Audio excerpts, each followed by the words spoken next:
What? ហើយបងប្អូនទាំងគ្នាជាមួយខ្ញុំបានរត់យ៉ាអញ្ចឹងពីថ្ងៃនេះតទៅខ្ញុំនឹងចាប់ផ្ដើមធ្វើជាវីដេអូទម្លាក់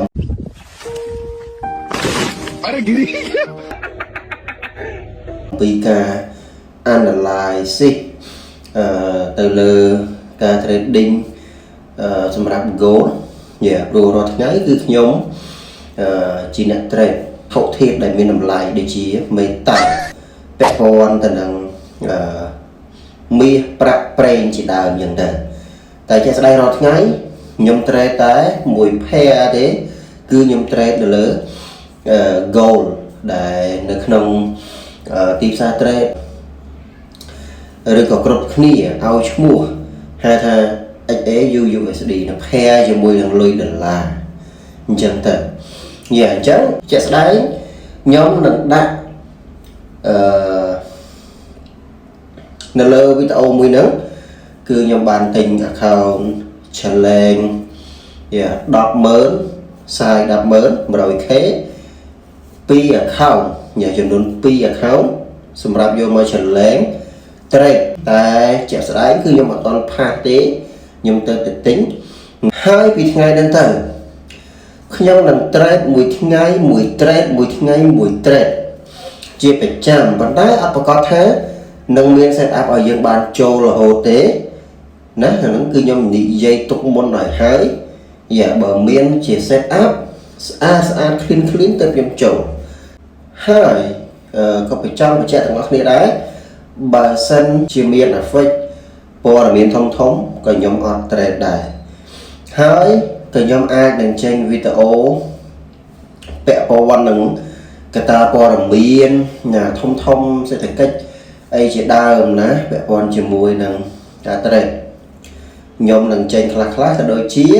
ខ្ញុំនឹងចេញ idea mapping ផងដែរនៅក្នុងហ្នឹងidea mapping នៅក្នុងការ trade ថាតើថ្ងៃហ្នឹងយើងអាចគូចេញចូលតំបន់ណាអញ្ចឹងបញ្ជាក់ខ្ញុំមិនមែនជាអ្នក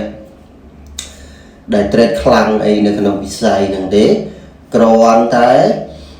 ខ្ញុំ trade ក៏ដូចជាការ challenge ខ្ញុំធ្វើជាវីដេអូណាបង្ហាញទៅកាន់អ្នកគ្នាក៏មិនមែនជាadvice ទាំងអស់គ្នាឲ្យទាំងអស់គ្នាត្រូវតែមក trade ជាមួយខ្ញុំឯងគឺអត់ទេណាទាំងអស់គ្នាណាហ្នឹងគឺជាអីមួយដែលខ្ញុំចង់បង្ហាញទៅកាន់គ្រប់គ្នាផងដែរអញ្ចឹងចាប់ពីឥឡូវហ្នឹងទៅណាឥឡូវហ្នឹងទៅតើអ្នកអាចនឹងឃើញខ្ញុំរៀងឧស្សាហ៍ផុសវីដេអូរៀងញឹកបន្តិចនៅក្នុង YouTube channel ខ្ញុំបដោតនៅលើ YouTube ក៏ដូចជា Facebook page របស់ខ្ញុំដែរអញ្ចឹងខ្ញុំនឹងដាក់មួយថ្ងៃមកវីដេអូមួយថ្ងៃមកវីដេអូណា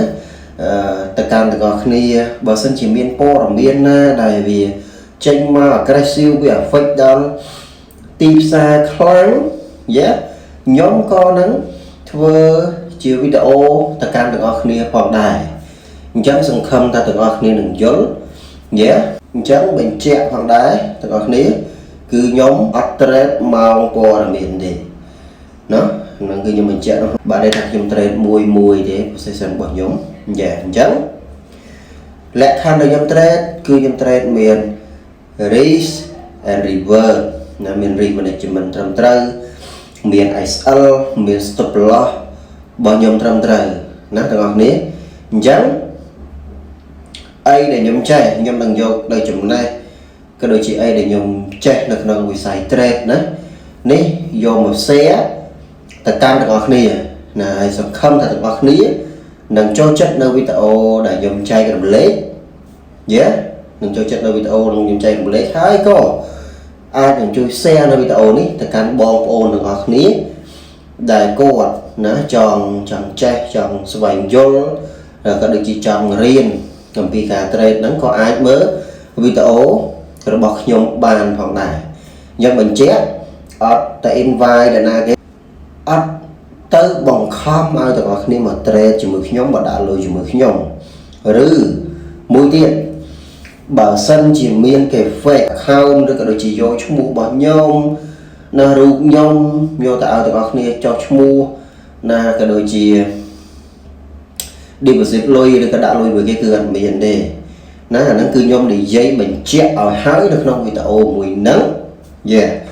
អញ្ចឹងនិយាយជារួមមក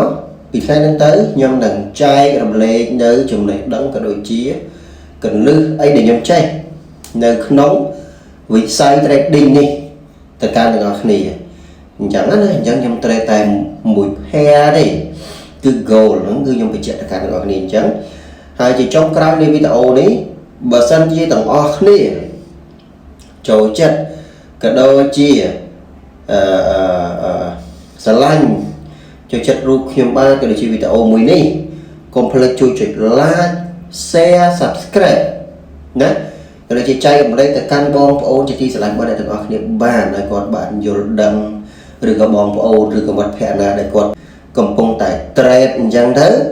គាត់អាចមានចំណេះដឹងឬក៏ដូចជាបទពិសោធន៍ខ្លះអំពីវីដេអូដែលខ្ញុំចែករំលែកផងដែរទាំងអស់គ្នាណានឹងគឺខ្ញុំបញ្ជាក់ហើយក៏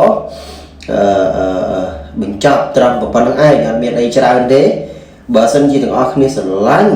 ក៏ដូចជាចូលចិត្តវីដេអូរបស់ខ្ញុំរ៉ាត់កុំភ្លេច please subscribe ទាំងអស់គ្នាអូខេបាយបាយ